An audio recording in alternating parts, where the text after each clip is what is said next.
Hello, and welcome to episode 3 of my playthrough of Paper Mario with Double Pain, Retro Boost Live.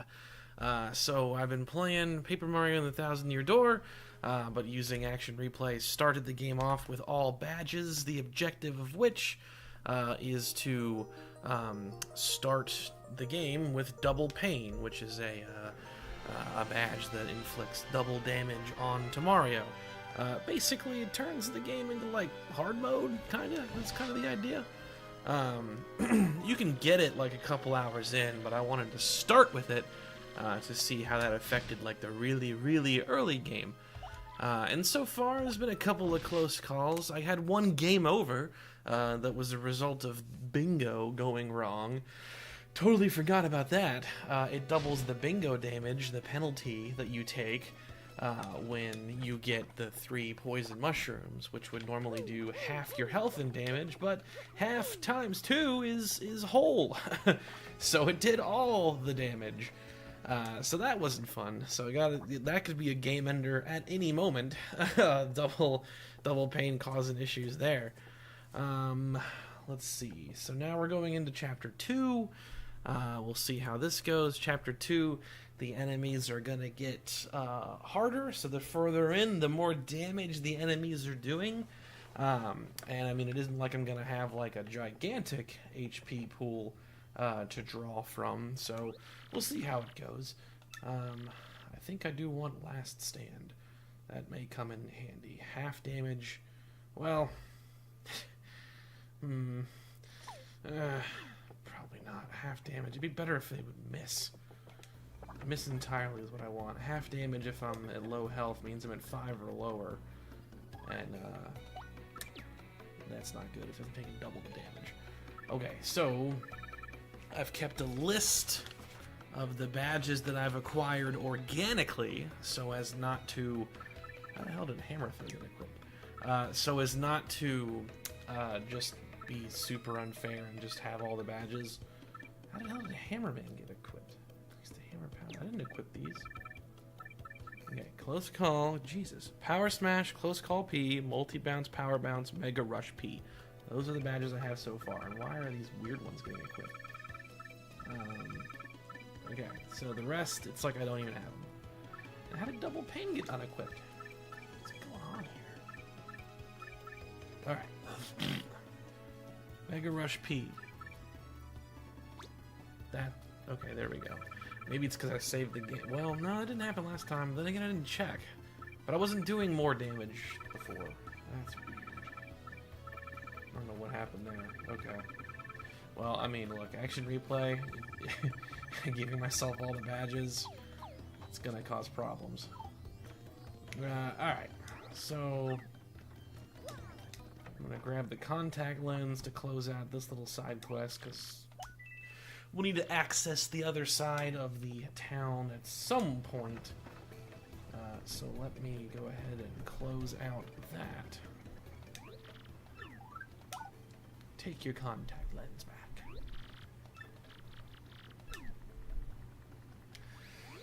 This character, Zesty, I think is her name. You can use her to combine items to make like more powerful curatives and things like that. And this guy sells a random assortment of stuff. Oh, look, see? Okay, so assuming that this would have normally been here, which I'm not totally sure, but now I would have been able to buy it, which at this point we're like 3 or so hours into the game. So I just started the game with it because I was really curious to see how the super early game was with Double Pain. And truthfully, it wasn't too hard. There were only a couple of close calls. But at this point is when I would have been able to buy it straight up. I couldn't remember if it was before or after Chapter 2. For some reason, I was thinking it was after Chapter 2, which is like another 3 hours of gameplay from now. But I guess I didn't really... Carrying on. Look, I'd rather have all of the badges and then have it be a glitch nightmare where some badges are getting a shadow equipped without my say-so, which is bizarre. Let's see what he has. He sells badges too. pretty lucky. That's a good one. I want all these. Heart Finder and Flower Fire are also really good. I'm gonna buy pretty lucky because at some point I'm gonna equip that.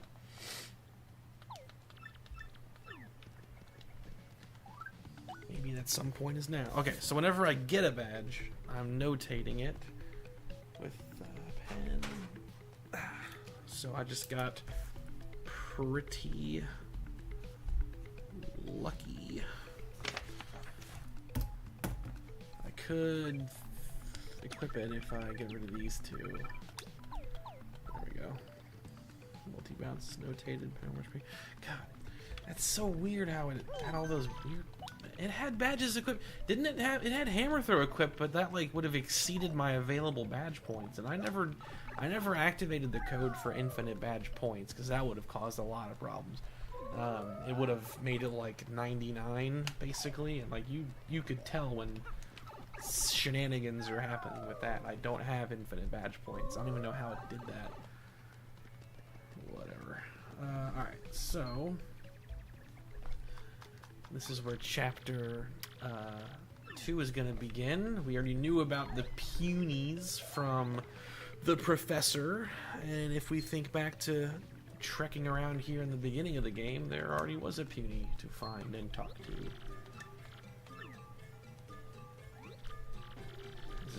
This is where we could be Paragon or Renegade. You're not bullies? Guess again, nerd. I travel in the sewers to make fun of people. So now there should have been like a reputation thing where it's like Goobella didn't like that. It's like, Mario, how bizarrely out of character for you. Alright, so we find out that he is run away from Boggly Woods because the X-Nauts have taken over his home, because they too are looking for the next crystal star. So we're gonna bust in there and save them all. That's the point. He's gonna activate a secret entrance, and we're gonna get a very important badge here. So I just paid for pretty lucky, but I may unequip that now because this is gonna make double pain a lot more manageable. Damage dodge. It'll further reduce the incoming damage. Oh, poor Goombella. When I successfully land an action command. Whoa! She jumped really high. That was cool. And chapter 2 is about to begin. Now while that loads, let me close the door real quick because the AC just kicked on and I want to make sure that it isn't too loud. So I will be right back.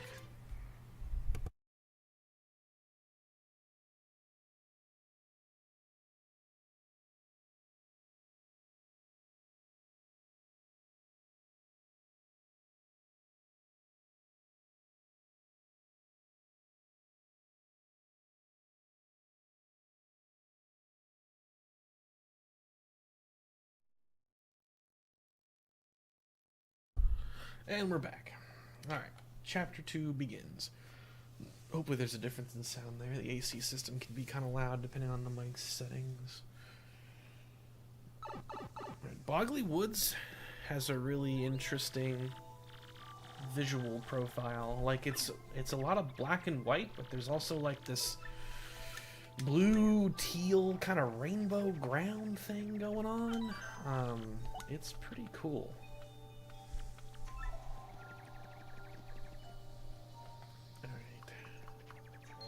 Here's where we get introduced. Mario meets the Shadow Sirens, who, if you recall earlier in the game, are here at the behest of, what's his name? Cyborg Wizard Man, the leader of the X-Nauts, to get the map from Mario. So they know that Mario's coming this way. They're gonna ambush him.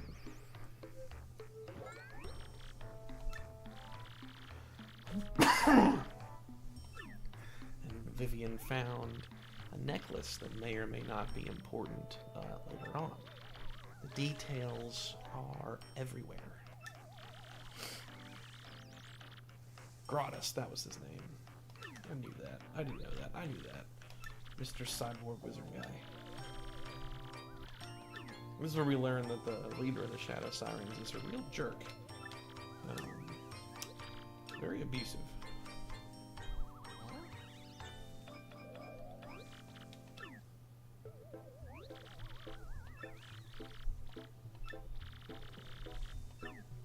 Mustaches don't exist.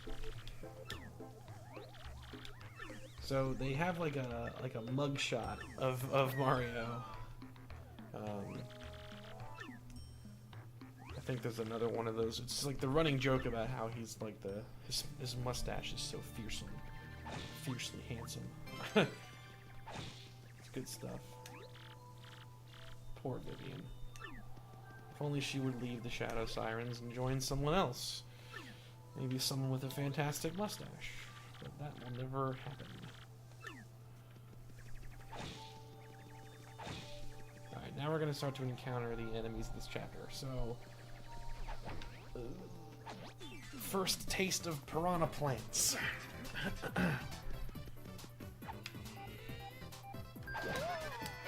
It's interesting that we don't encounter like a straight up normal piranha plant first. These are like black and white ones. Oh, I only have 8 HP? Oh dear. I forgot to sleep in the inn like I was planning on. Oops. Okay, might get a game over here. My insistence on logbook entries is gonna get me killed. But I stick to my convictions. Pale piranhas. Okay. And the other guy's a cleft. And clefts have high defense. Goombella can't do anything to them. It's all up to Koops. So once Goombella has revealed their health bars, I probably won't have her out much in the first half of this chapter. Until we get to the tree. Oh, come on. It's okay, I guess.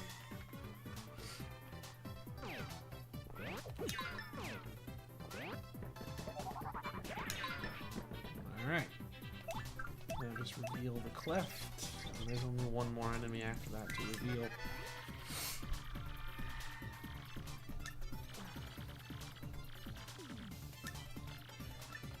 His defense is so high. Okay, all we can do is hammer.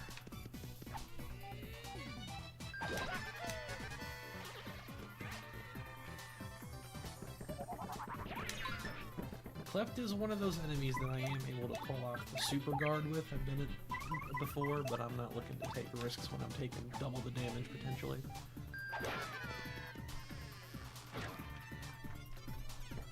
Thanks. We gotta flip him over. He's Earth coming.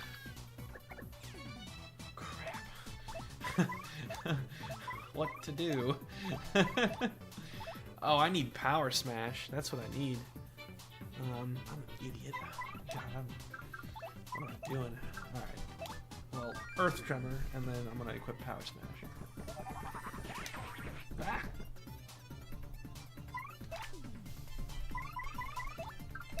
Let's get to see Earth Tremor in action. See if I can nail every action coming in here.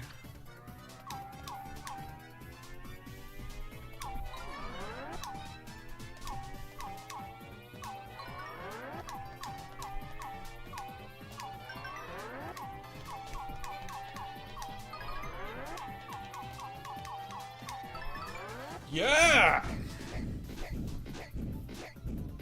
Not that I needed to hit max, but satisfying nonetheless.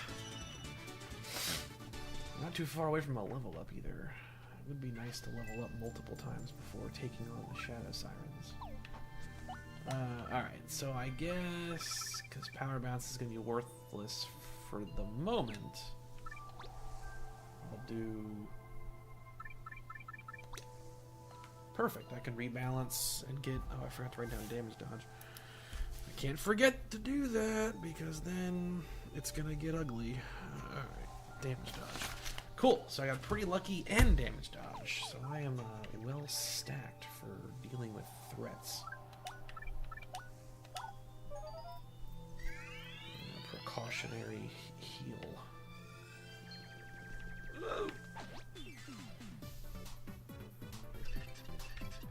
Alright, now I got Power Smash, so I can deal with these clefts. Not that that's gonna do anything, but at least I don't get attacked. What did I just do? Oh, I clicked the wrong one! No! Okay, hold on. Whoops. Oh, I'm terrible. Not power jump, power smash. I don't have power jump. It's on the list. I'm thinking. Alright, this time for real. Good lord. Okay, now we can do it.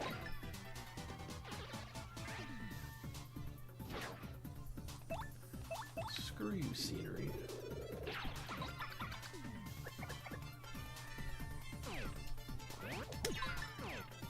Nice. Damage dodge takes care of all of it, even with double pain. Because I think with double pain, there's like a quirk with where damage dodge already blocks an extra point. Like, I'm pretty sure it does. Sorry, I don't know that one. I'm talking to you. So I think you put damage dodge on there, and it's like on top of the one. So I'm basically blocking two. I think. I don't know. It's been a while since I played the game with double pain. It was a couple of years ago, and I just full on cheated. I just used all the badges because I turned it into a sandbox run where I was just having fun. This is the first time trying to do it like quote unquote fairly. I shouldn't just, well, yeah, why not?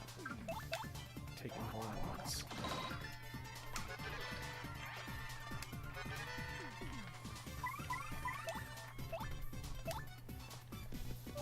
And then do it again.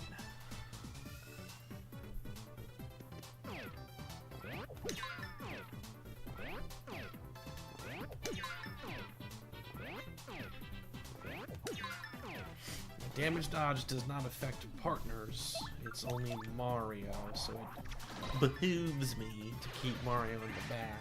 Although, I don't do that many times.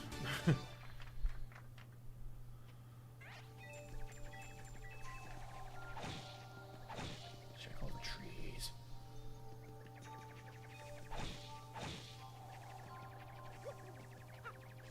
Alright, so there's the great tree. I forget what they call it. It's just called the Great Tree, or it's just home.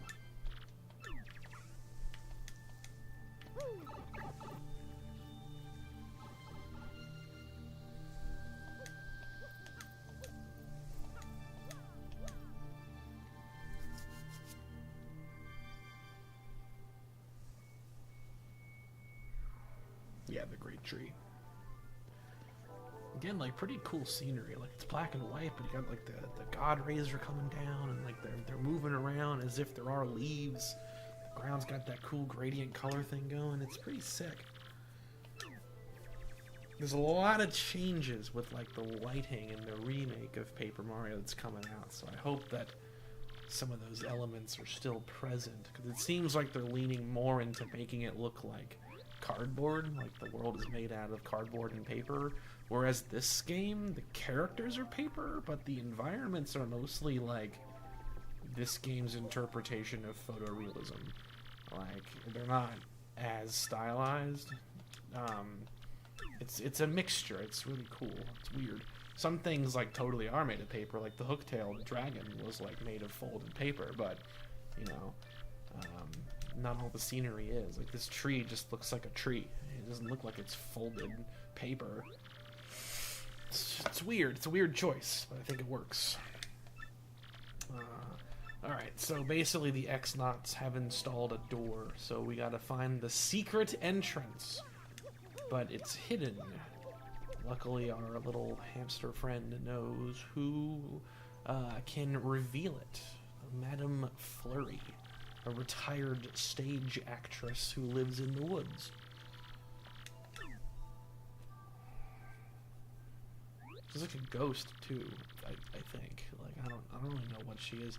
She seems to be a partner that like no one ever wants to use. I've heard that she's not popular, and there's like no mechanics that really like. There's a couple of things that you use Flurry for if you're doing like a glitched out crazy speed run, but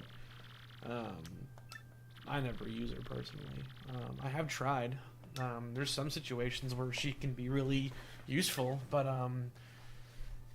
largely Koops and Goombella are just really flexible. She comes in handy in this chapter because there are some like flying enemies and like Koops can't hit those, but Goombella can, so it's like her like her special move is that she can remove enemies from the battlefield, but then you also I don't think you get XP for doing that, so it's like why? I'd be curious to know what partners other people favor. I've always been a fan of Koops and Goombella in a pretty even mixture.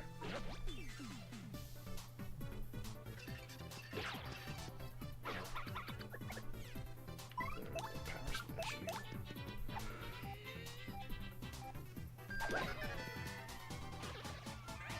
Well, actually, here we go. So Koops can't do anything to this flying guy. If I had Flurry, she could. But Goombella can't as well. Oh, never mind. He's electrified, so that goes out the window. I can't do anything. So, try to regen some star points, I guess. I gotta wait for him to de-zap himself. I would need Hammer Throw to do something to him.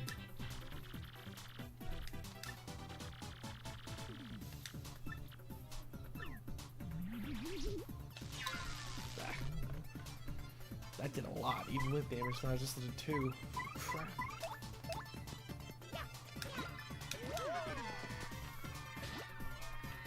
Nice! It's also worth noting that I leveled up Goombella at the end of the last stream, so she's actually my biggest partner damage dealer right now. More damage than Mario. She can do 2 per bump, I think. So 4 damage total per turn.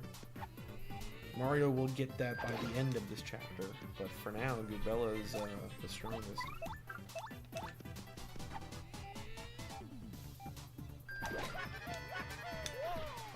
Yeah! Maximum style. This guy had 1 move, man. 1 move! See? 2 and 2. I didn't... Ouch! I didn't know about like the level up thing until way later in the game when I first played the game, so I was still on base stats. I don't know if it's possible to level up both of them, and that would have been pretty cool if I could. It's probably possible. Who knows? I'll definitely try to have Koops leveled up though before going into chapter 3. It'd be handy if he also was a high damage dealer. Another badge is coming. I think that's Quake Hammer. Oh, whoa! I did not know that was there. Jesus. P down. D up P. That is a tongue twister. P down, D up P. Drop the damage your ally deals and receives by 1. So basically it would put Goombella back at where she was before, but it would also raise her defense by 1. That's interesting. What a convoluted name for a badge, though. Koops. Oops. How many of those do I have? I need 3. I need 2 more. I can level up Koops.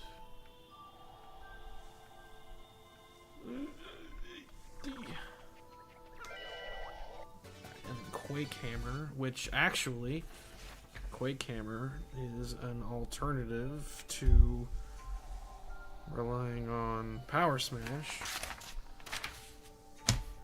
Trading one for the other, but I think it only does 1 damage. It says slightly damage, not maximum murder damage. You fools. Oh well, never mind. I don't have any power. You're not fools. What does he have? Oh, I think he has the shrinky guy. No! Well, he's gonna use that. Yikes. No! Uh-oh. Yeah, well, I'll use an item on you then.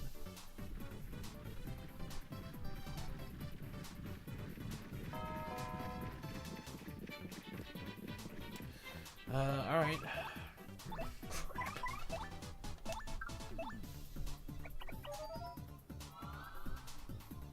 Attack power is at -2.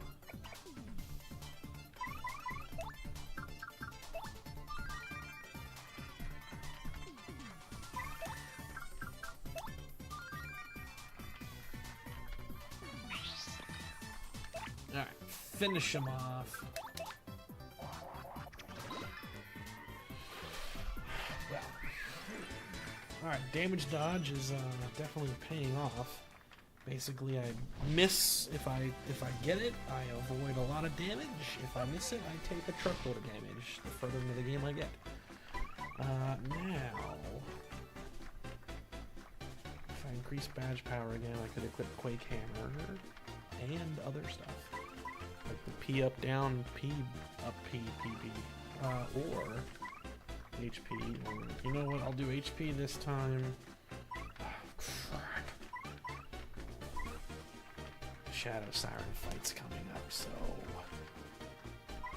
I need to be able to take hits, but also more moves, but also more hits. It's so hard, genuinely.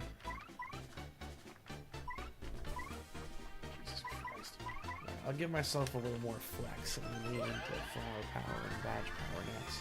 I might just grind out one more level before the Shadow Sirens. It may pay for itself. Alright, there's a heal thing there.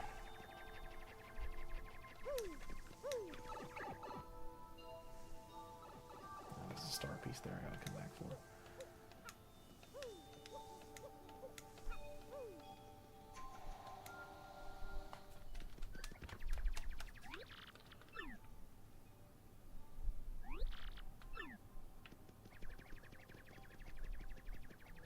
I never knew that you could go into that room when I was a kid. For some reason, like, it just didn't hit me.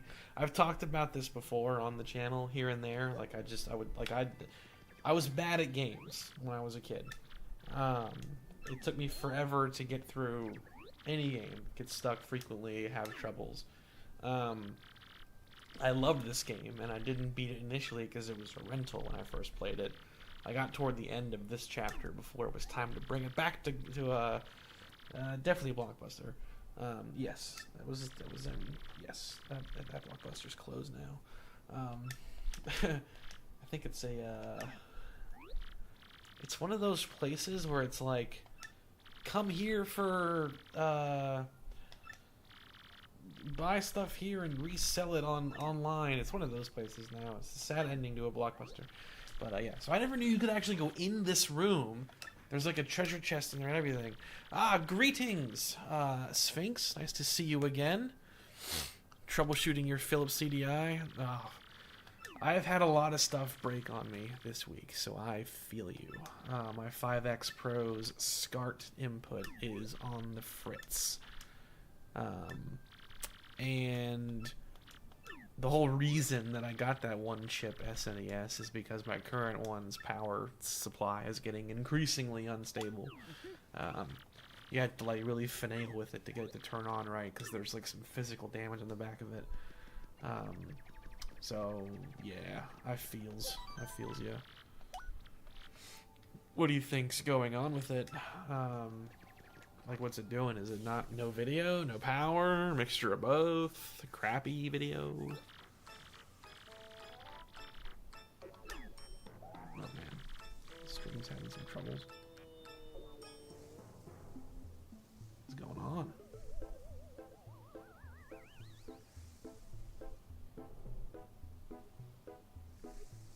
Okay, there we go. Jeez. Had a rough patch in the connection there for a second.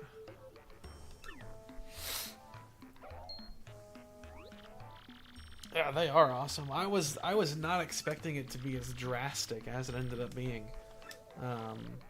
It's a 2. Revision 2. Or no, it's a revision 1. Yeah, revision 1. I took a picture of it. Well, I have a whole video of it. I'm working on a video about it.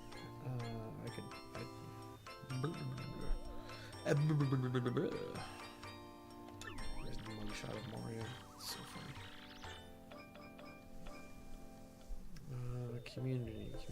Community. One chip. Comments. Yes, it's an 01.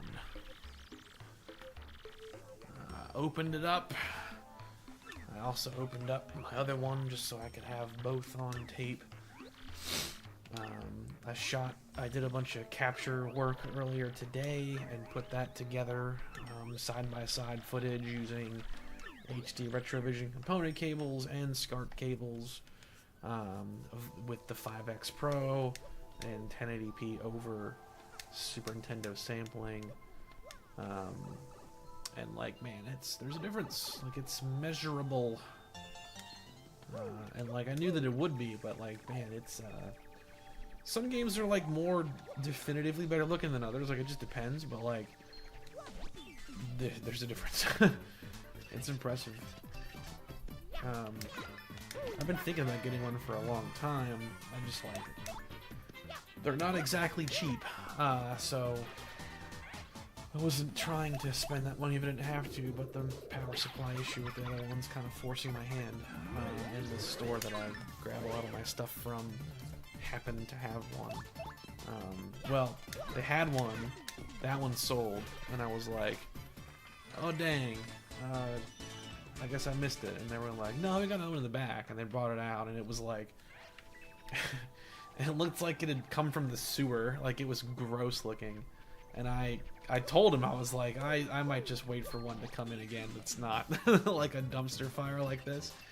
But then they were like, oh, no, we can clean it up. So that guy, he cleaned it up some. And then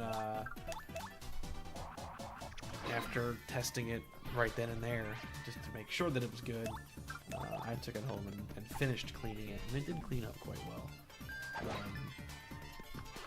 But then I got it.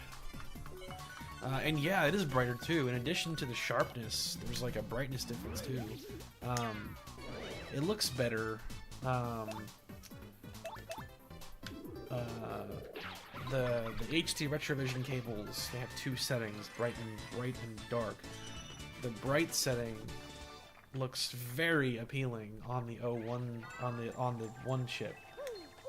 It just seems like it handles that better than the 2-chip system does. I gotta play around with more games, but it's like I've always kind of felt like sometimes the 2-chip system can almost seem overexposed on the bright setting for certain games. Like, it's not the capture setting; it's something else. But the damn cloud thing. No! Double damn you, cloud thing! Frick. I hate you. You can't do anything.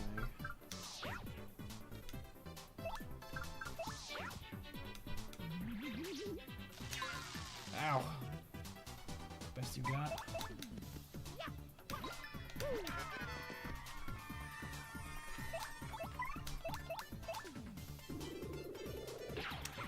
I am going to use it on stream soon, too. I'm thinking Super Metroid.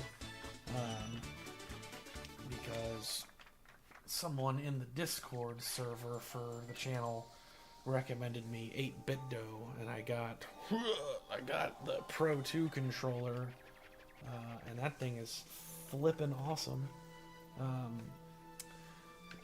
It's compatible with the blue retro stuff that I already have, and then I got like reward points and stuff from various shopping things, and I used all that to get their adapters for my other system, so I can use that controller on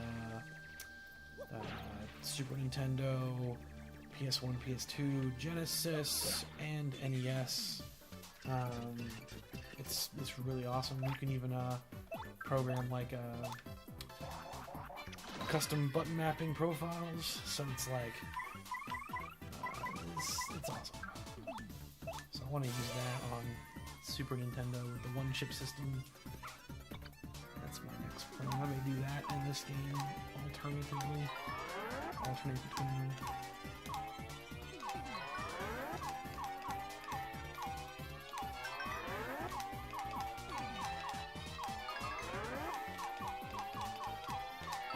Oh my god, I'm so happy with it. That's 2 in a row, baby!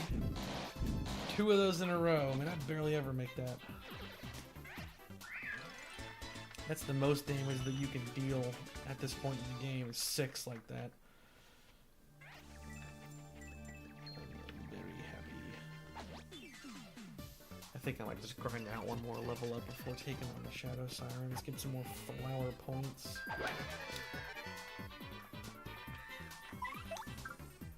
Although it's... oh no!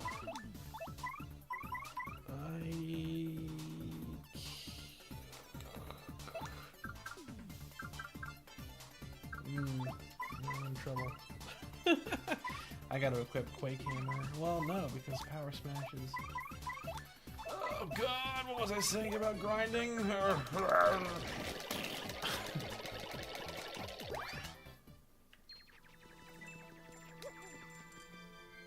definitely need more flower points.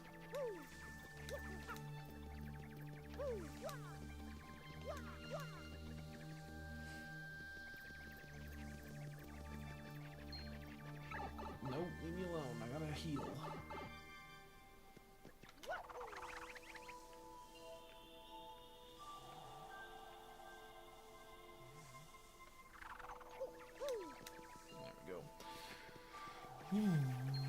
There we go.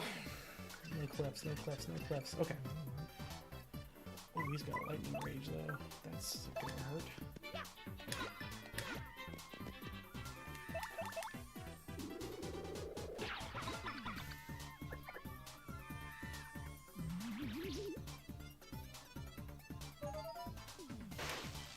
Ow! Oh god! Oh, alright. That was a reminder of Double Pain's presence there. Half my health gone.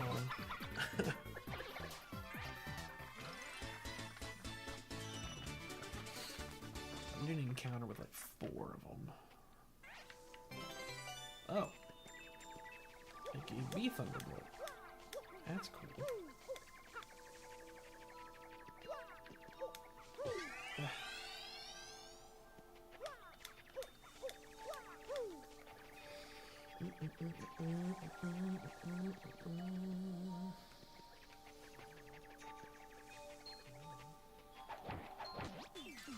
Oh man, but yeah, getting a one chip SNES is like reinvigorating my love for the system. It's really cool. I bought a couple of damn you! I bought a couple of new games. I just got King of the Monsters 2 and Illusions of Gaia, which I've never played before.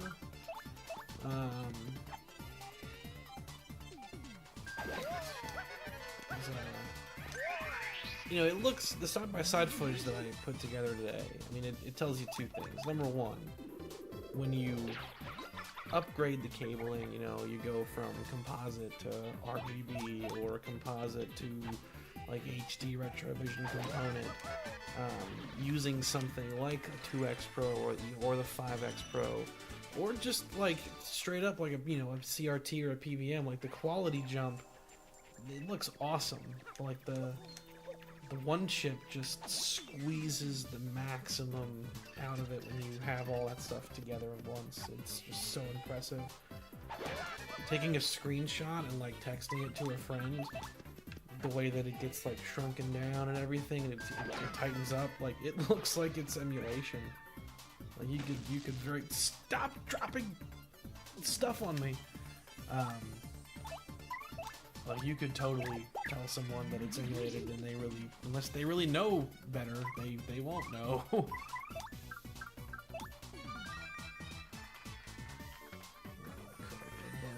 We're both zapped. How ironic.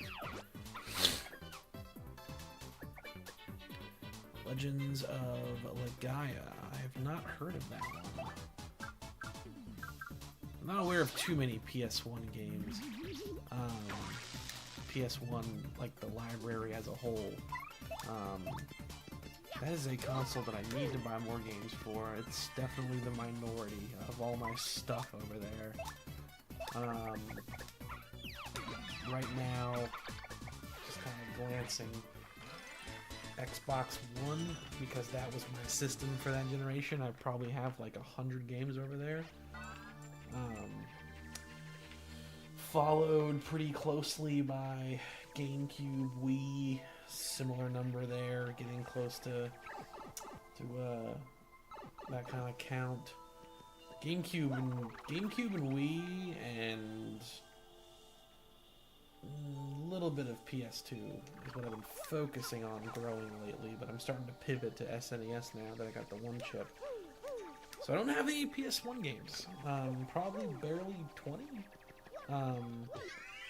Only a couple of which are like classic, well-known kind of stuff. Like I have all the Spyros. I've got like Alien Resurrection. I don't think I have any like famous, like Croc. I don't think I have any famous RPGs. I do like RPGs though, so I will definitely look that up. Hopefully it's not like a lot of PS1 games. The good ones are just worth $1 trillion.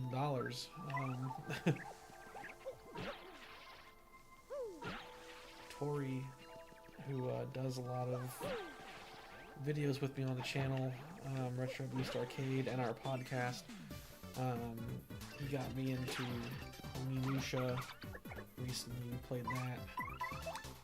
I've never played those games before. They were pretty sweet. I could tear through them. I guess I'm gonna save on flower points. I wanted 4. It's the most XP. Fast levels ups. Under 70, I could do that. It's been a good long while since I paid more than like $80 for a game. Oh, lucky! It finally paid off. Jesus, been waiting for that to happen all session. Ever since I, wait, when did I get close? Yeah, before I even got here. What a ripoff. The last game I paid around that kind of price for was Mario Strikers on GameCube, which is funny because that was one of the games that I had, but then sold when I was younger, like an idiot. But I really wanted it back.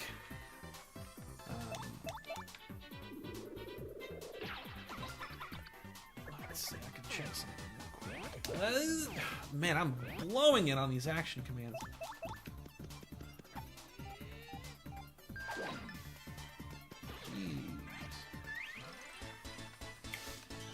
Check if my local shop has it. Oh no. Did I hit him with the shell or did I jump on him? Oh, thank God. Okay.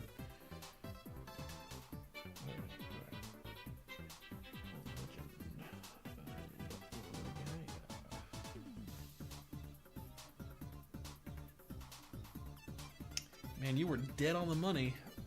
$69.99. Not currently in stock with them, but I can wishlist it and then also look for it elsewhere. But if they get it, I'll know.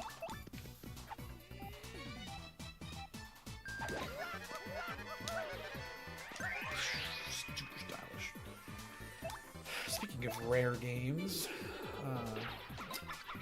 I am a huge fan of all things Godzilla, have been since I was really young. Watched the 60s era films from Blockbuster with my grandparents when I was with them in Florida. I must have been like, gosh, 8, 7 years old. Been a fan ever since. I bought, this is so sad, I bought a PS4 because of the Godzilla game that came out for it. And I didn't really like that game when it came out. I was kind of like, this kind of sucks, man. And I haven't touched it in like, whatever that is since then. Almost 10 years. I found out 2 days ago that game was taken like off the market. Like it's out of circulation, like as of 2017. It's worth hundreds of dollars. Which was like cool and also just like so bittersweet. It's funny, like the things that accrue value and why. And like looking in my collection, mostly GameCube stuff is like what's really valuable these days. Like F-Zero GX, Kirby Air Ride, Eternal Darkness I've got over there. Like those games have become quite valuable. Some of the Godzilla games, they get there, they come and they go. Like their value seems to fluctuate a lot. Like the Xbox port of Destroy All Monsters is worth a lot of money. But it was just really funny that it's like this PS4 game that I got the system for and just was not really into and felt like it kind of sucked. It's worth hundreds now. Like the minimum asking price is like $200. But that was funny. So I actually played it earlier today, and you know, it's not that bad. I actually kind of had a good time with it. So it aged like wine, I guess. It's better than I remember it being, which is cool. I may play it on stream or something for the channel. I'm debating doing like an actual review video, because when I started this channel in 2020, it was like little skit sort of. It was just like reviews. Like I would just talk about a game that I liked and like played as a kid and stuff, and kind of weigh in on it and talk about it. Little skits here and there. Very like, you know, angry video game nerd inspired, just minus the anger.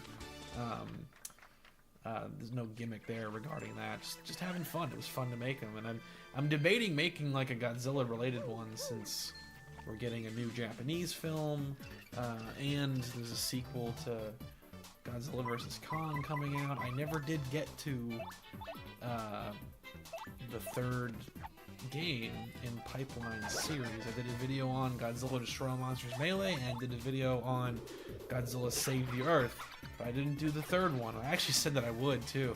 I was like, when King Kong vs. Godzilla comes out, I'll do the third one. And that was like 2 years ago. I never did. So I may go back and do one of those. Who knows? It's just hard to find the time for that stuff, because like those are not like I can do these retro tech videos that I do, like talking about RetroTINK and things like that. I do those like piece by piece, and like those pieces are small pieces. Like I probably 3 hours today, kind of broken up across the day, doing the capture work for the SNES 1 chip and 2 chip systems. You know, doing capture, unplugging one system, putting another one there, editing that side by side, which I'm getting really good at doing quickly and efficiently. You know, it's like 2 or 3 hours today, and then tomorrow I might film it another hour or 2, and then I might edit it another like 3 or 4 hours. But I break it across days. It's just so much harder to make the time for those bigger scale videos with my work and classes and whatnot. Oh yeah, okay, so your collection. Okay, good to know that you are another member of the Godzilla clan. So the first one that I saw that we rented from Blockbuster, if I'm remembering correctly, it was the first one with Ghidorah. So Ghidra, the 3-headed monster. Actually, no. It was not. It was Invasion of the Astro Monster, which I think used stock footage here and there from Ghidra, the three-headed monster. It was that one. Because I remember, yeah, definitely, because I remember the scene of the astronauts. They're on Planet X, and then they get brought into the facility, and they meet the aliens, and they're like, we love stuff, but man, is this that was a waste of FP. But man, is this monster a problem for us?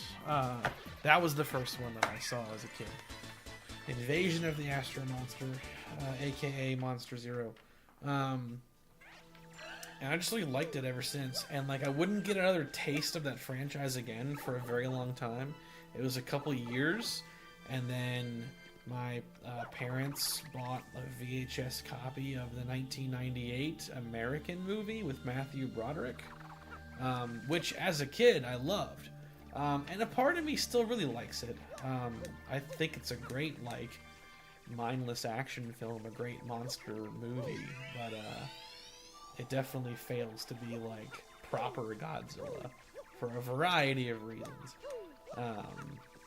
But it's got cool scenes here and there. They got some neat ideas, and just, yeah, I don't know. They screwed up. They really betrayed Toho, because the really funny thing is to look into the making of, and Toho gave him like a list of like, here's all the things that Godzilla's about. He's They were like hyper detailed with that list too. It was like, here's the number of toes he has. He doesn't eat people, only fish, at least on screen. And like, they just like disregarded just frickin' everything from that list, except for the he doesn't eat. Well, no, they even violate the he doesn't eat people one, because he tries to eat their car at the end. So like, yeah, they just like they were just like, screw that noise. We're gonna do what we want. So they just like did whatever they wanted. And the film wasn't even like properly complete. Apparently God, I'm missing that window every time. The effects like weren't even like finished. But the 4K Blu-ray supposedly finishes the effects. So I bought the 4K Blu-ray. I really couldn't tell a difference. But starting in like 2015, I started on this journey to own every single Godzilla film. And it took like 5 years, but I do. I have every single film on Blu-ray individually. I actually paid to import all of the 60s and 70s ones from Japan on Blu-ray, one at a time, because of the cost. Over like a 6-month span in 2019. And then, in a very hilarious twist, right after I get all of them from Japan and complete my collection, and now I own all of them, up to that point at least, I own all of them.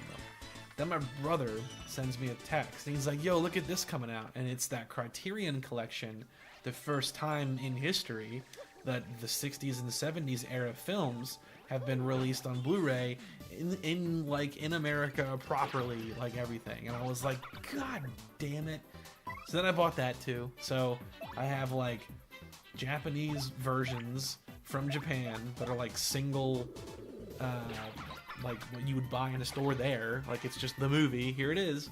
But since they're from Japan and they weren't like intended to leave Japan, there's no subtitles in any other language. Like, if you're watching that movie, which I can with a region-free player, it's Japanese straight up, which is really funny because like you could. So like, I remember in Ghidra, the three-headed monster, the subplot is that the Martians, or whoever it is, I think it's the Martians, are controlling that princess from that country, and there's like a scene where they have her on a table and she's like strapped into a thing giving her shock therapy. And I remember thinking to myself, like, this is the funniest thing ever to like just show to someone just completely out of context. There's no subtitles, nothing. Like, what the hell is going on? And then it's cutting from this to monsters on a rampage in the countryside. Like, it's awesome. So I own all of them on Blu-ray. It was a journey getting them all. I started collecting them when the I'm not sure how it's properly pronounced, the Heisei era the Heisei era, the 80s/90s ones, those came to Blu-ray in America, usually in double packs, like 2 at a time. And Best Buy/Target carried them, so that's when I started buying them. And then from then I just kept getting whatever ones I could. All of that era and the 2000s era were released here on Blu-ray, but the 60s and 70s ones, outside of a couple, never were. The only ones that were, I'm pretty sure it was Godzilla vs. Gigan, Godzilla vs. Hedorah, and Godzilla vs. Ebra, the sea monster. Those, I think, were the only ones that came to America on Blu-ray, like, officially. And, like, the rest just never did. Except the original, of course. The original one was its own Criterion release. So that's where I was like, I was kind of stuck, like, how do I get all of the other ones? And then I ended up just importing them one at a time. And then Criterion released them officially. So now I have, like, you can probably, it's, where,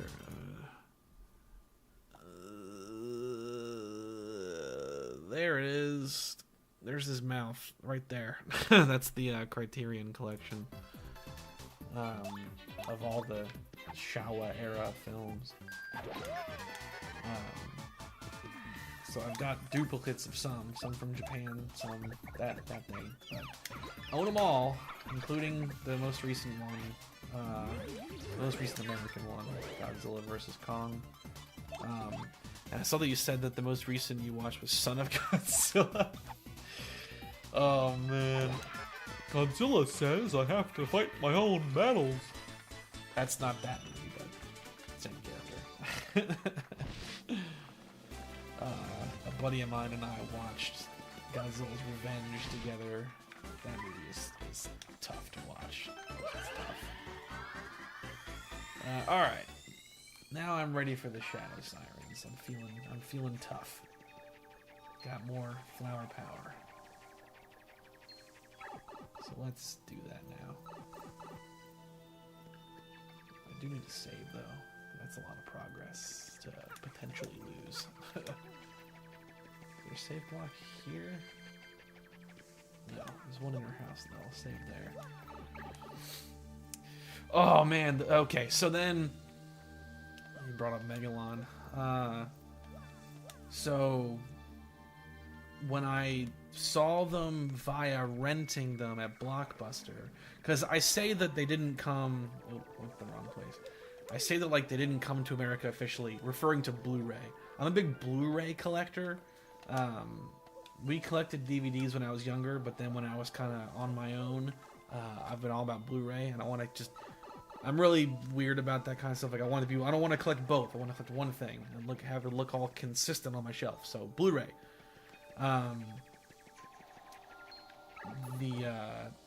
They were available on DVD, but not Blu-ray.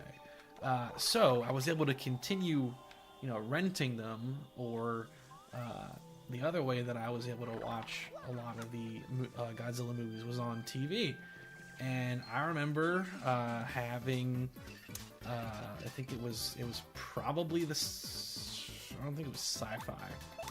There was a channel that like played some of the Showa era films semi-regularly, and I was able to get like a TiVo recording of both Godzilla vs. Gigan and Godzilla vs. Megalon. I thought the Megalon one was like such a fun little movie. Good old Jet Jaguar. That's a really enjoyable one. But it was like just those two. Like I never was able to get recordings of any of the other ones, except for like the American stuff, like the '98 film. But man, was I excited when they announced. I was on the edge of my seat there for a while, because like they were talking about how there was going to be some like Godzilla short film coming to IMAX or something. I don't really even know what came of that. But then they finally released those, like, the 2014 film, the first of the Legendary series. I was so excited for that, man. and I really like that movie. I thought it was quite good. I like the design, and they did a good job, like, making them move like they are, the size that they are. I felt like they made two mistakes, though. There's two big mistakes with the 2014 film. Mistake number one is that Bryan Cranston is killed off. He should have gone all the way. Not that they needed to kill anybody else off, but if they were going to kill somebody else, it should have been the son. But I think that instead of swapping them, they just should have had no one die. And Bryan Cranston and the son character just go to the end of the movie together. So that's mistake number one that always bugs me. But then number two, they shouldn't have cut away from the first action scene. They should have let that be like a little 30-second or 1 minute long little fight scene between Godzilla's first appearance and the male Muto in Hawaii. Because that would have been pretty keeping with the Godzilla formula, to have like a short encounter early in the movie before building up to something more significant later in the movie. Instead, we get a great build-up, and like I think the build-up is fantastic. The tsunami that comes in, he walks near the building, his tail as it rounds around the building, and then like I think the coolest touch is the airport employee on the ground, and then the water hits his feet, and like at that moment, like he's coming because there's the water. But then they cut away after he roars, and I was like, we should have seen that. Otherwise, though, really, really like that first American film. I really like the second, although the second one is like the people parts are pretty like meh. Godzilla vs. Kong has the worst people parts by far. Worse than any of the Japanese films could ever hope to have. And some of the action is a little weird. They move a little too fast in that movie. But I've really enjoyed the American movies, though, so far. I'm looking forward to what Japan's doing, what Toho's doing with -1. It seems like it's going to be pretty serious. It looks like it's just a remake of the 54 film, which as many... they've never really done that. Like, Shin Godzilla was more just like a reboot. Like, let's just do it again, but like different. Whereas -1 looks like it's an actual remake of the 54 film, which aside from Shin Godzilla, they've really never done. They've always just done like, oh, this is the second Godzilla that showed up, or he doesn't die in the film, and then it's like a sequel where he didn't die. Like, they're really weird about how they've done that. So yeah, it's cool. I've seen the trailers for -1. It looks pretty sick. I like his design. It's like the -1 Godzilla looks like it's a cross between like Legendary's Godzilla and like the 80s era one. I'm looking forward to it.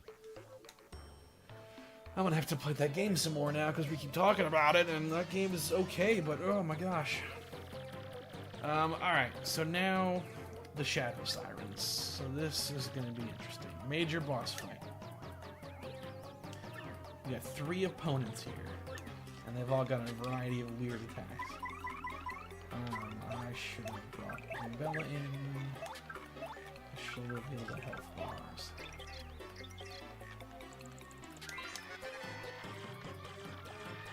Alright, so first up is Vivian. HP is 10, attack is 1. Doesn't seem to be noteworthy, and she's kind of cute, I guess. Okay. Ah! She attacks fast. Ow!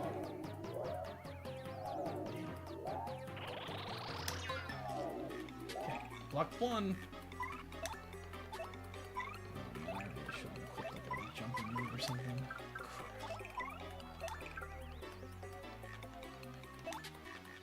Earth Tremor.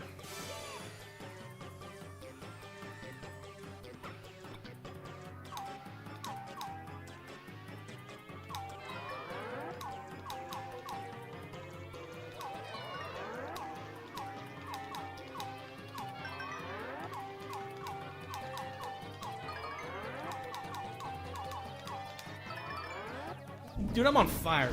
3 of those in one recording session. Man, like I've gone entire playthroughs where I haven't gotten all that once. I'm in the zone right now.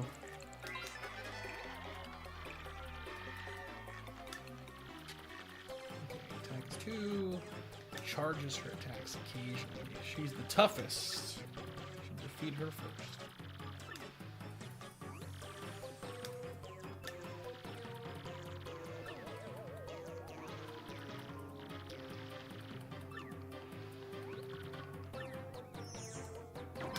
Ah! Jesus! Damn it! Alright, now I'm feeling the pain here. It's almost over. The big problem that I'm having is that I'm revealing their health bars to complete the logbook like an idiot instead of attacking them. I'm already looking at this turn. But it's okay. I have an insurance policy.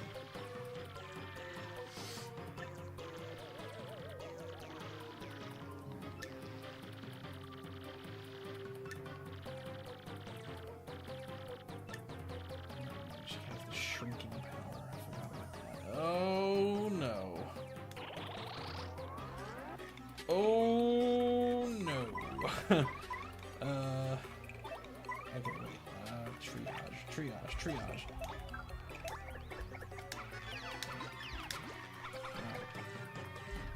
Take that.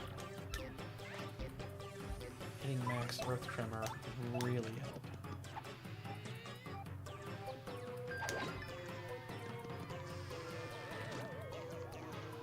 Wish that would take. Oh god.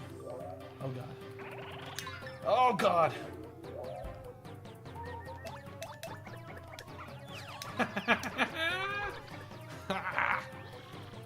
By the skin of my teeth.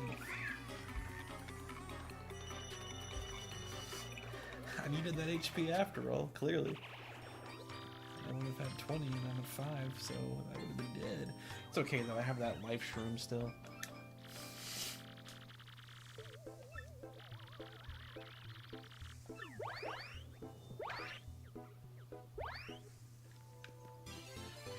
Did it! Alright, let's return Flurry's necklace, and also I'm about to be dead. Oh god. Oh no. I gotta run.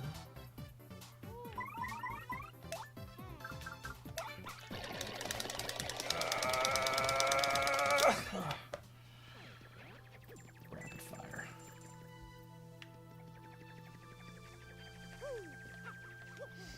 Alright, well, who... Alright, so here's the question of all questions. Who's your favorite of the Godzilla Kaiju, Sphinx?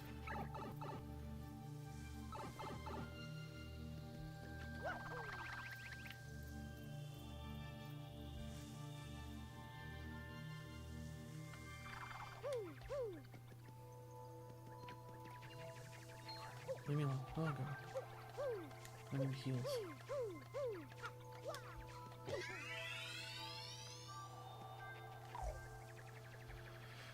Man, even using that block a ton this session, I still got lots of money.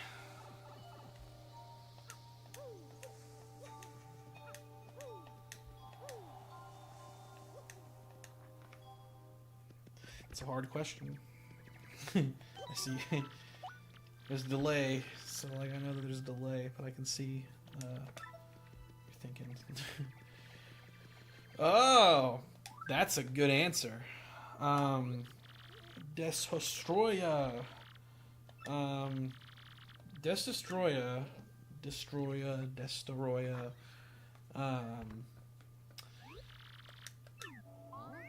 Menacing, terrifying beast.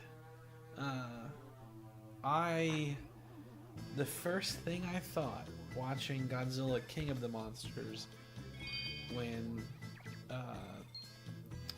the general guy comes on the radio and he's like, you guys need to get out of there. We just launched a prototype weapon. It's an oxygen destroyer.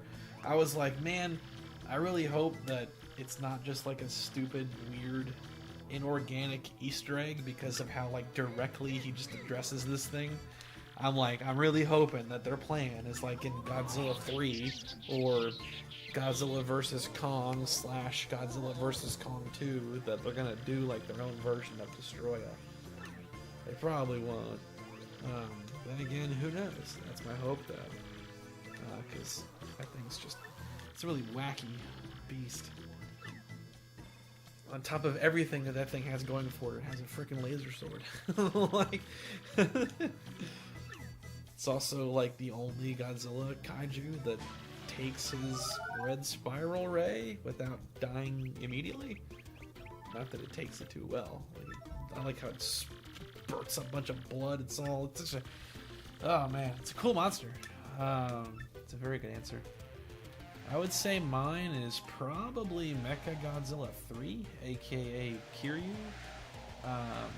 or Kiru, however you want to pronounce it. I like both of those movies. I think the action's very enjoyable. It's the perfect amount of seriousness and silliness.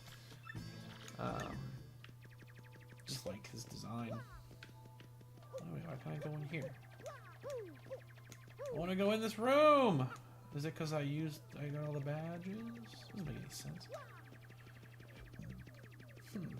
Let that be open now.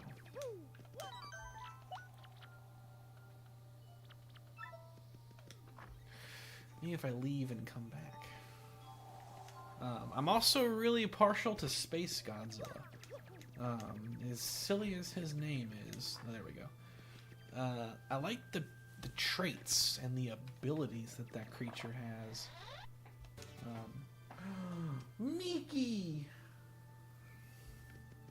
Oh crap, what'd I just get? I didn't see. I'm gonna watch the replay. I gotta write it down. Oh god, was it Super Appeal P? Super Appeal P. Mashed too fast. I think that they could have done more with the traits of that character, because like they say, like he's like infecting the earth with his crystals and whatnot. There's a lot of cool things going on with him. He's like a kaiju warlock. I always thought he was a little interesting, but that's another one that I like a lot.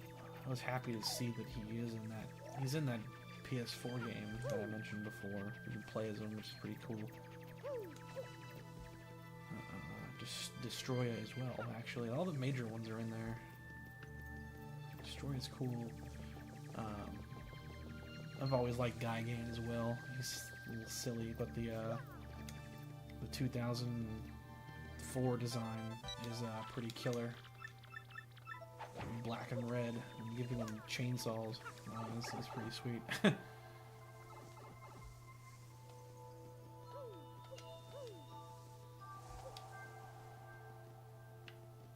Alright, now we can get inside the tree.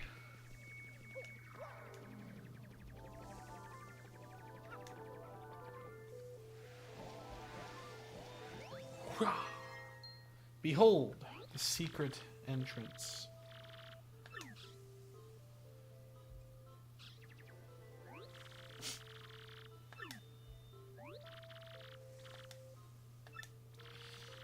She used to be an actress. Is she a ghost? Like, what are you?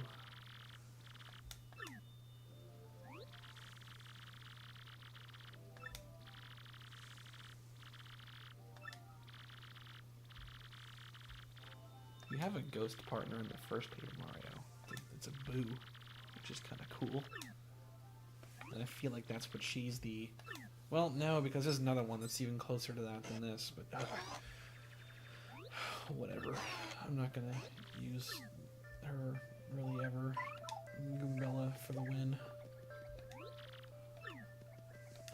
Alright, so now we're entering the tree.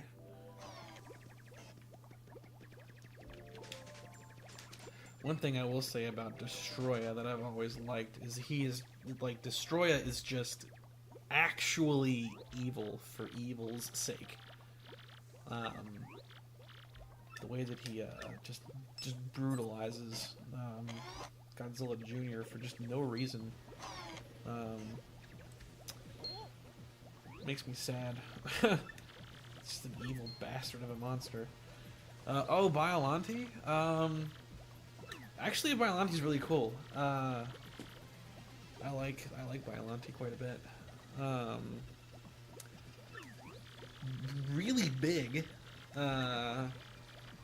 One of the few Godzilla kaiju that its fight involves like gore, like violence. Because I recall that like Godzilla gets his hand like impaled by one of Biolante's like tendrils. I like the crocodile mouth. It's unfortunate that they've never used. There's a lot of those monsters that have never been used more than once. Biollante, 1 appearance. Destroya, 1 appearance. Space Godzilla, 1 appearance. Gigan got multiple appearances. Like, come on. It's a cool monster. It would be nice to see some of them get used again. Biolante's actually in the I'm pretty sure Biollante is in that PS4 game. I think you can play as Biollante in Godzilla Unleashed, actually. At least the Wii version, maybe. If I'm remembering correctly. That's a cool monster, though, because that was, Biollante's the first time that Godzilla used his atomic breath to, like, shoot into a monster's mouth. Because they did that again in Godzilla 2000 with Orga. And then the legendary film did it as the fatality move on the female Muto, but it started with Godzilla vs. Biollante.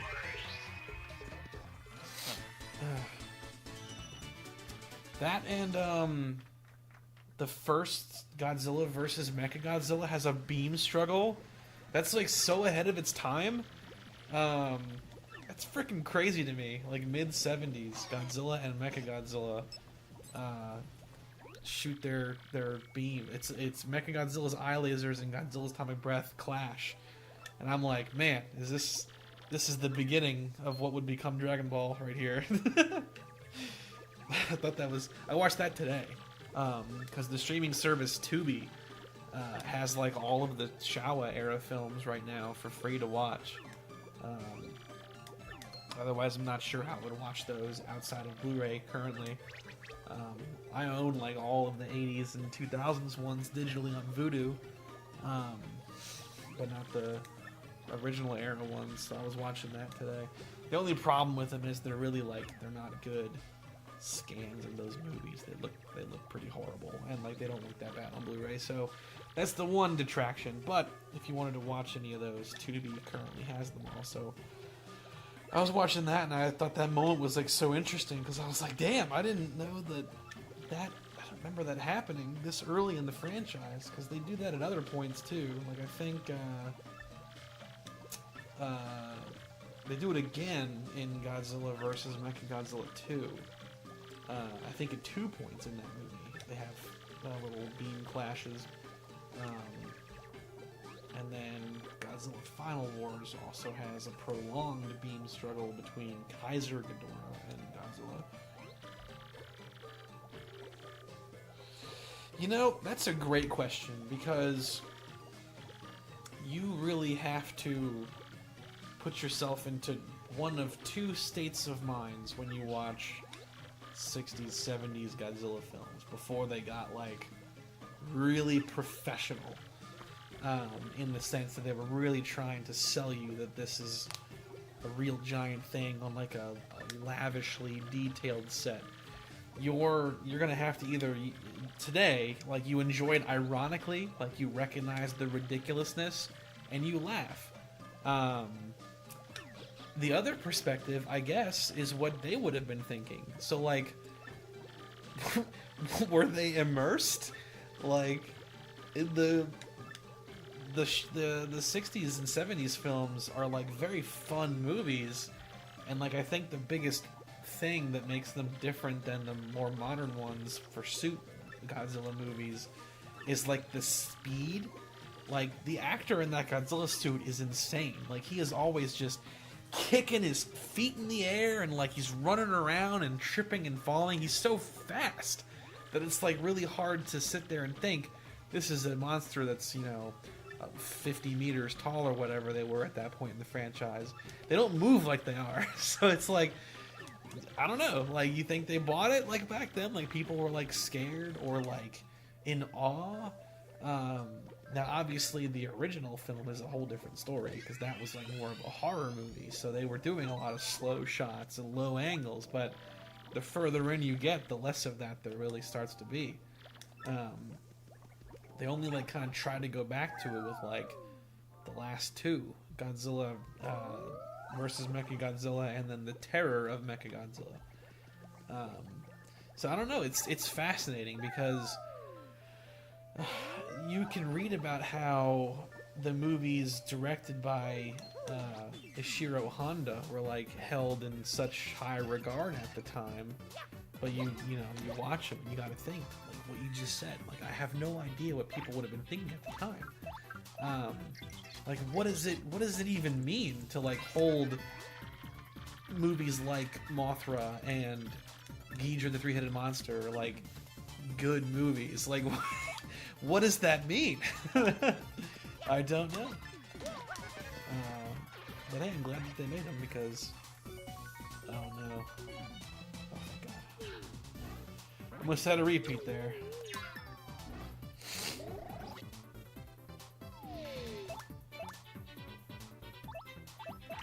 Break your shield.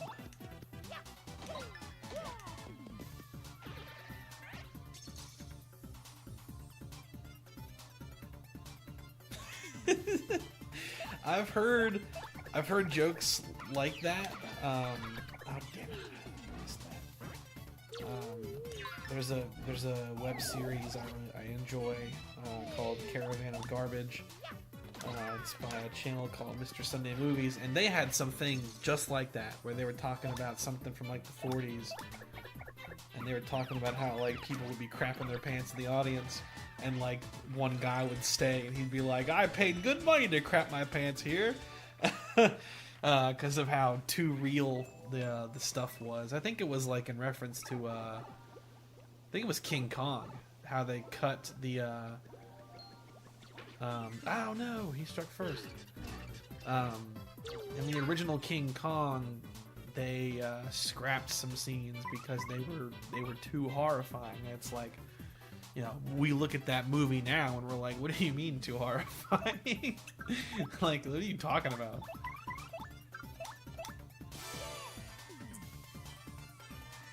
The original Godzilla film, though, is pretty somber. It's very sad and ominous. I didn't, like, actually watch it until somewhat recently, like less than 4 years ago for the first time. Because I didn't own it until... Ah, shoot. Okay, didn't get all in one session, I guess. I didn't own it proper until getting the big collection back there. And, like, it's a pretty, like, creepy and sad, spooky movie. They did a good job with it, so I can see why it's successful enough to give birth to such a franchise. Although I really doubt that they thought that it was gonna be where it is now. Well, they didn't because they effectively killed it with they did Godzilla Raids again, and they were like, okay, like we're done. It wouldn't be until like a decade later that the first Godzilla vs. Kong would get made. And how crazy is that too? The ultimate weird crossing of destinies, that for both King Kong and Godzilla, they were first filmed in color in a movie together. That is so wacky.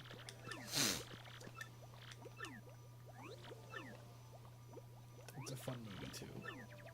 That one came to America too on Blu-ray. I had that before buying the imports.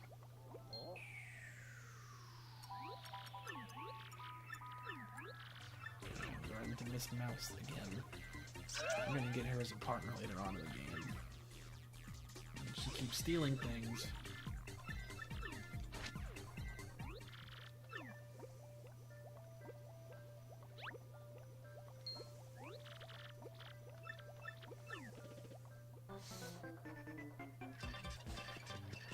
talk about it yet, but the inside of this tree is pretty interesting. There's like water and stuff going up the walls. Up the walls.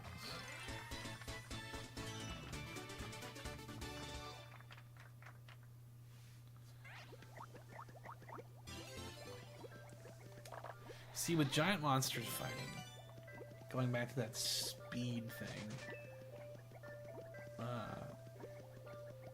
that's something that I think the first of the new American films got so right, was the fighting in that movie. Like, everything had like a lot of wind up to it because of how big those creatures are. When Godzilla does his spinning tail strike on the male Muto, like the build up to that and how hard it hits is like so freaking cool. They did a good job with that.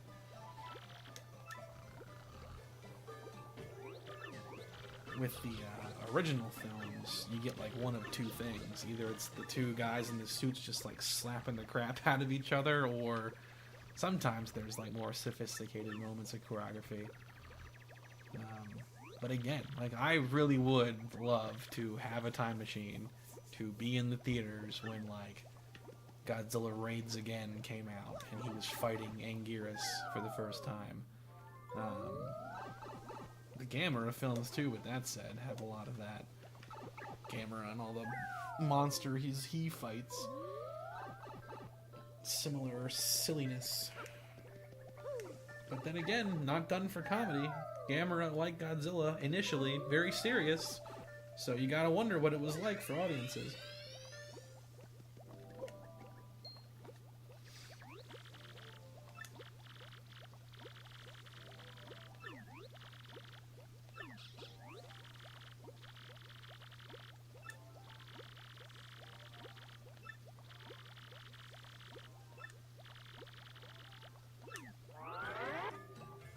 Well, hello.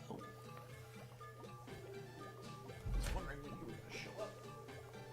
Oh, look at the little kitty cat. What are you doing? You causing trouble? You causing trouble? Yeah. Ah.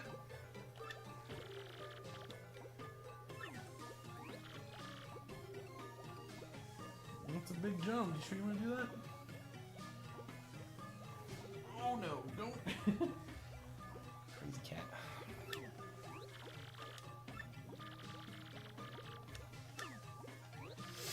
That was Miki,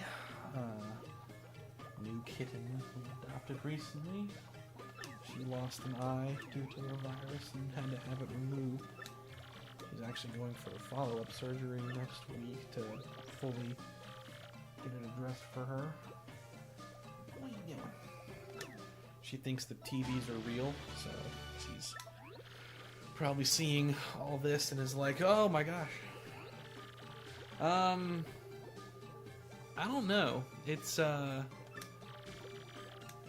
port works, but only if the cable is positioned in a very specific way. Like the right balance. So I'm thinking, my plan B is basically, if it gets worse, or if it stays like this, I just won't use it. I have a SCART switch. That sucks though. I just bought the SCART switch from Retro Gaming Cables that I now potentially can't use because the port's going bad, and when it's connected I get the issues, the color issues. The screen being predominantly green or magenta. Come on, if you want to come up, just come up. So what my plan B might be is, ow, I get a, I use one of my, I have an RGB to comp transcoder. So I use that and then run a component cable into my Extron switch, and I essentially accomplish the same thing. I'm freeing up ports on my Extron switch by moving a lot of my consoles to SCART. I would have preferred to, use the SCART switch, but directly connected to the 5X Pro, but I guess probably not.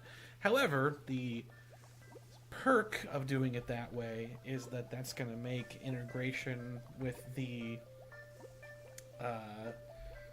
RetroTINK 4K better, because the SCART input on that, it's on the front, I think, which I'm sure that the Switch that I got could connect to it, but not in a way that's like aesthetically pleasing to me. So I think transcoding it, oh come on, you play with the pen? I think transcoding it would have been an inevitability, just to have a very clean solution. Save the game. Alright. We are now midway through Chapter 2 in the game. What are you doing? That's my pen. That's my pen.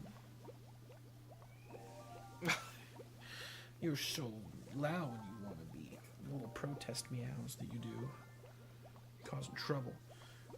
So we're a good way through Chapter 2 here. Next stream, I may start playing around with the Super Nintendo. Maybe some Super Metroid or something. With that one chip. Not that a lot of the one chip stuff is going to translate super well, like the quality of it through streaming may not be like super great, but I'm sure it'll look really good. So that'll probably be my next stream, and then I'll kind of alternate between playing with that and continuing this game, because I'm having a lot of fun with this double damage stuff. That boss fight with the Shadow Sirens was pretty dicey. I like component. Everything I've done so far has been component, and if I utilize that SCART switch the way that I want to, I'll be able to. It's more component stuff. Like I'll run that component into one of my Extron inputs, and then effectively all those consoles tied to one component input. It'll free up more stuff. But yeah, it's unfortunate that that's what ended up happening. I thought that it was the SCART switch itself at first. Then I thought that it was the cables going bad. But then today I realized, oh no, I see what's happening now. Now it's the cables work, but only when they're positioned very specifically. Like you wiggle it a little bit, and then it comes in and out. So it's got to be the port, which sucks. Because I know it's the port, because plugging them into my RGB to comp and then running it to my 2X Pro, there's no issues. So it's not the transcoder, it's not the cables, it's the 5X Pro. We got the RetroTINK 4K on the horizon, though, I guess. Hopefully it's not stupid expensive. We'll see. That'll be my backup. What are you doing? You want this. You need the pen. You like things that... Oh, man, you like the pen. Just, you like things that roll around, huh? What is the deal? You don't eat the pens. You don't eat the pens. What are you doing? It's not food. Does it taste good? I doubt it. Okay. Alright. Thank you so much for joining me tonight. Thank you especially, Sphinx. Pleasure having you here again. It was fun to nerd out about Godzilla. That's something that I rarely get to do with others, so that was super fun. I will see you on the next one.